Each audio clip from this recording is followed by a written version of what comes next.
Good afternoon. Thanks for having me. It's an honor, a privilege. Do you hear me, please? Yes, we can hear you loud Okay. and clear, and we can hear slides. Okay. Today in my talk, I will try to bridge the gap between the bacteriophage community and the antibody community. Today, I will talk about targeting membrane proteins to isolate novel monoclonal antibodies using cell-based phage display.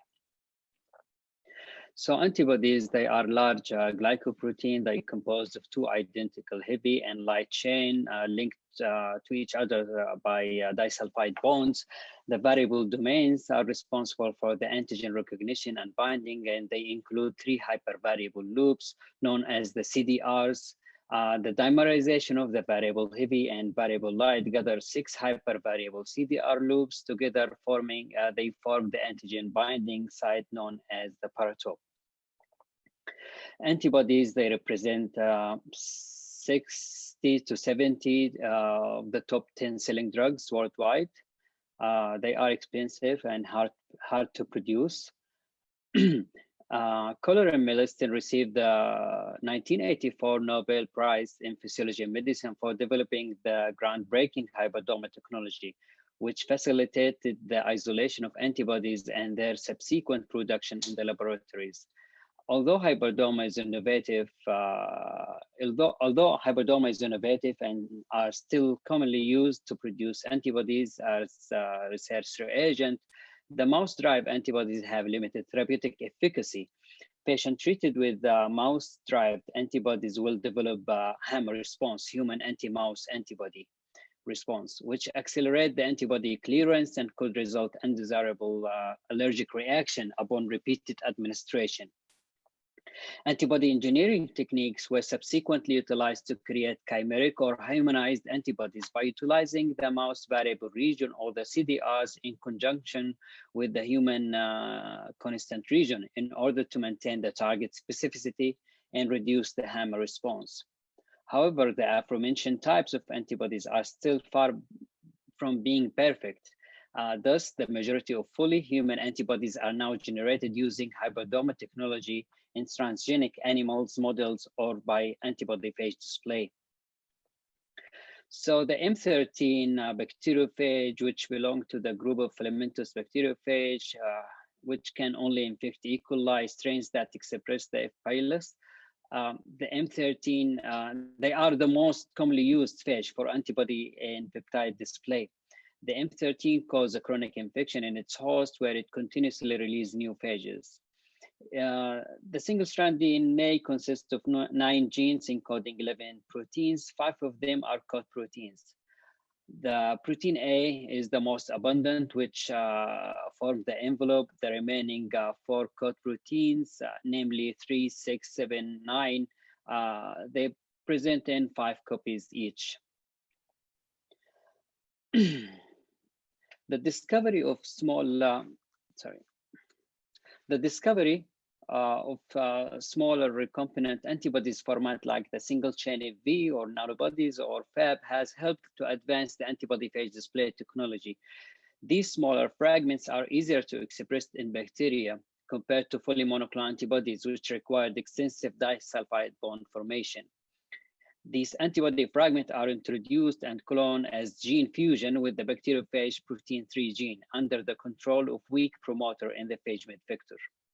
Most major phage display systems are based on the protein 3 antibody fusion due to protein 3 structural flexibility and its ability to display large proteins without losing its functionality. In 2018, George Smith and Sir Gregory Winter were awarded the Nobel Prize in Chemistry for their development of phage display of peptide and antibodies. The phage library is generated from human rearranged P gene repertoire. They are constructed from mRNA or total RNA extracted from the B cells of immunized or naive donors. The construction of the libraries involve RT-PCR to prepare the cDNA template. This followed by the amplification of repertoire of the variable light and variable heavy genes by PCR before cloning into the phage-med. The immunized library are constructed from individuals who carry particular diseases.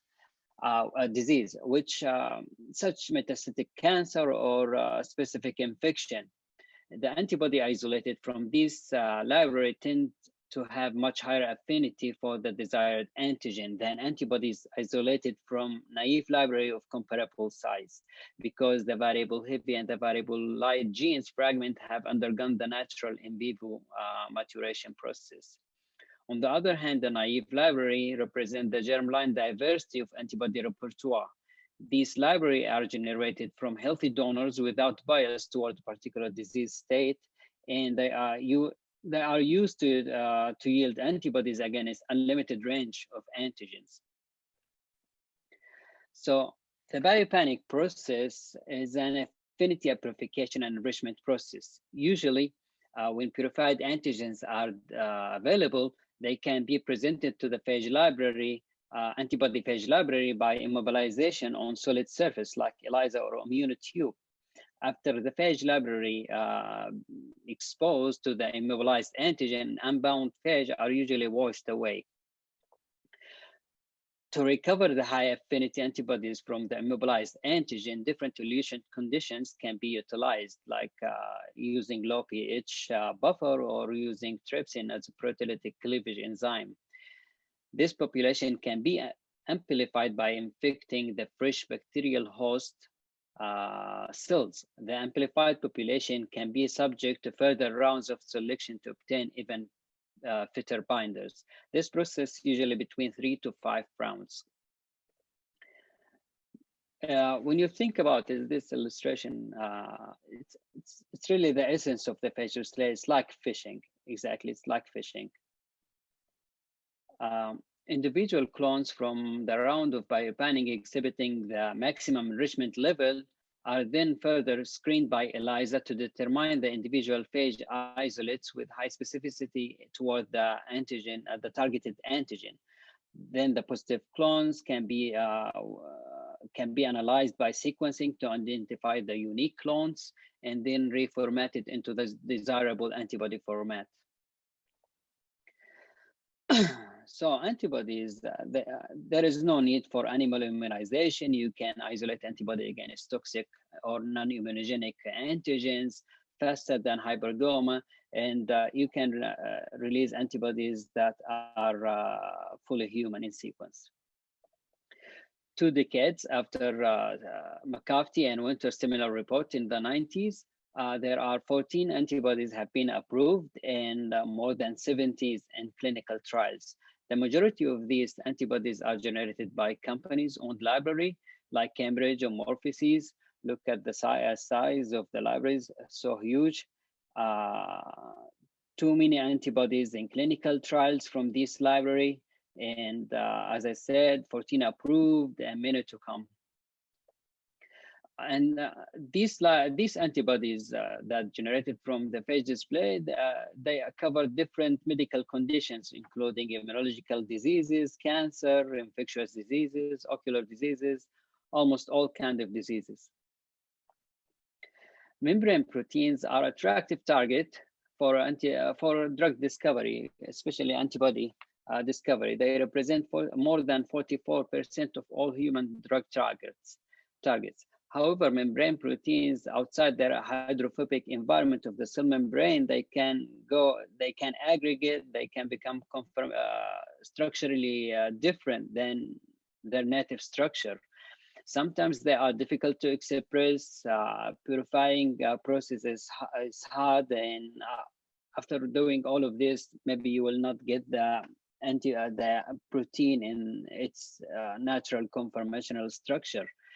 And when you coat it into the ELISA plate, then maybe they will denature. So if you isolate antibodies from these against these proteins, you might isolate antibodies against epitope that are not naturally exposed. On the other hand, cell-based panning allow the expression of receptor protein in their native or near-native structure, which result in more biologically relevant antibodies. It allowed the isolation of known or unknown antigens. For example, the microselection methodology has allowed the retrieval of unique binders by applying the phage library against rare cells. They were able to isolate antibodies against single cells from heterogeneous solution.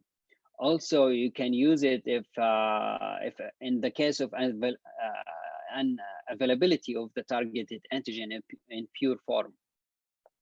Also, it can be utilized to select antibodies against receptor that in its active physiological state, because some receptors upon activation, they become structurally different. So we can manipulate the exactly phage display allowed to tailor the process to isolate, give you more control to isolate antibodies against specific antigen or specific epitope. However, the panning against cells is not an easy task, because cells have different antigen and non-specific antigen beside your antigen of interest, carbohydrates, lipids. So there's too many difficulties, like low receptor density and complexity of the presented antigen, high background of irrelevant antigen, and non-specific absorption of the phage particle, because phage is sticky by nature. You can utilize the native cell to do the panning, but the native cells usually have relatively low expression level of desired antigen. So for non-antigen, you can do transient expression of recombinant protein on the cell surface to allow of higher antigen density. For high background irrelevant antigens, you can do subtraction step using cells that doesn't express the antigen of interest. And we can use changing the host cell line between each round of panning to reduce the non-specific background. Also, with the washing buffer, you can use a lower pH buffer to disrupt the association of the phage binders. To do that, we took a canine c-KIT receptor, the stem cell factor receptor, as a model. It's expressed in different kind of cancer in human and dogs, and it's a great example, it's a great model for comparative oncology studies. So a cell suspension used for the panning contains not only a fully intact healthy cells that express the antigen of interest, but it also contains dead cells, cell debris, and cells that don't express the targeted protein on their surface. So you end up with isolating antibody against non-specific binders. Therefore, we fused the extracellular domain and transmembrane of the CD117 with GFP and express it on the surface of mammalian cells, CHO cells and HEK cells. By doing that, we allow the isolation of phage-derived binders against CD117 specific markers by incorporating effects sorting. So the methodology that we optimized and developed is doing the transient expression. Then we do all the known biopanning step, except we incorporate the low pH washing buffer. And after that, we sorted the highest GFP expressing cells, which mean they express the CD11 receptor. And we did that for 3 rounds. We also alternate the cell line between each round. First round CHO, second HEK, third CHO, and fourth HEK.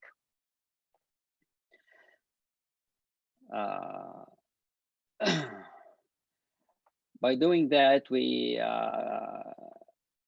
had more than 30-fold enrichment in the output titer of the phage after the 4th round of panning, and the phage pool flow cytometry showed that we had more enrichment after each round. So the black represent round 1, red round 2, and round 3. We had more enrichment toward the cells expressing the CD117 and GFP. Then we did sequence analysis of the clones that bind specifically to the recombinant canine CD117 transfected cells, which revealed that we isolated 7 unique clones according to the CDR domains. 4 of them were kappa chain, and 3 of them were lambda isotypes. Of these clones, 3 were found to be similar, with differences observed only on the light chain of the CDR1 and CDR3. To examine whether the reformatted antibodies bind specifically to the CD117 and not to the GFP or other irrelevant antigen, we did the flow assay using show cells transfected with CD117 GFP and the negative control CD83 GFP. All the antibodies bound to the CD117 GFP transfected cells proportional to the level of the GFP expression, which shown in blue, but didn't bind to the CD83 GFP cells, indicating that the binding was specific. All the 7 antibodies were able to bind to the recombinant CD117 in the ELISA, although the kappa antibodies show stronger affinity to the antigen compared to the lambda antibody. The competitive ELISA showed that all the antibodies were able to compete with the CD117 specific ligand, the stem cell factor, with different levels of inhibitory effect. Some antibodies show stronger inhibition compared to others. Although the antibodies that show stronger inhibition to the stem cell factor receptor and competed with the CD117 show weak binding in the binding ELISA. That's what I mean by cell panning allow to isolating antibodies with different properties. The SPR kinetic data separated the antibodies into 2 distinct different groups. The kappa antibodies, which exhibited high affinity subnanomolar levels toward the immobilized CD117, while for the lambda antibodies, we couldn't generate SPR data, kinetic data, because they were too weak. The antigen epitope can be, then after that, we finished all the possible recombinant assay that we can do. So we moved to the native source of the antigen to confirm that our antibodies bind to the recombinant and the native sources of the antigen. So the antigen epitope can be either linear or conformational. For example, antibodies that are suitable for flow cytometry and ELISA may not work in immunohistochemistry because an antibody recognizing the conformational dependent discontinuous epitope may not bind to the to antigen in immunohistochemistry assay, where the tissue fixation and heat-mediated antigen retrieval during immunohistological staining denature the conformational epitope, while the linear epitope survive. So in the beginning, we did the flow cytometry using canine hemangiosarcoma cell line DD1 cells, which express the CD117, and all the antibodies were able to bind to the cell line at different level. While when we did the immunohistochemistry, only 4 antibodies, 3 of the kappa and 1 of the lambda were able to bind to the tissue section. The others didn't. So we conclude that the antibodies that bound to the show binding to the cell line, and they didn't bind to the immunohistochemistry tissue slide, they are conformational specific antibodies, where the rest are linear. This slide summarizes the differences between